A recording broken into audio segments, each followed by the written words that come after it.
Kennedy camps at this hour are almost identical. Each side says it will win in 6 of the 10 districts.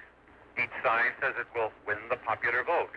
And each side says it will stage a victory celebration sometime tonight. The first precinct reporting in today's presidential primary gave Senator Humphrey 103 votes to only 16 for his opponent, Senator Kennedy. And on the Republican side, Vice President Richard Nixon drew 35. 14,987. You're going to be able to At total. 9 p.m.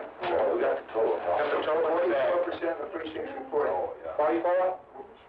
44% of the reporting at 9 p.m. John, will you ask him one One thing? question. What did Nixon do in the 4th and 5th? In the 4th and 5th, give me Nixon. Well, I know, but he didn't take them down. No. 3,914. Yeah. Yeah. 5,078 in the 5th.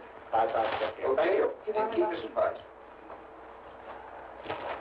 What? Pierre said it's not a correct quote. No, that isn't the exact quote. No, it just said I would find it difficult to be nominated.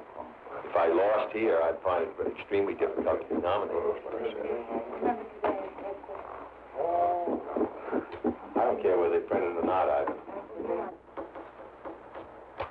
Jack. 44 for Humphrey,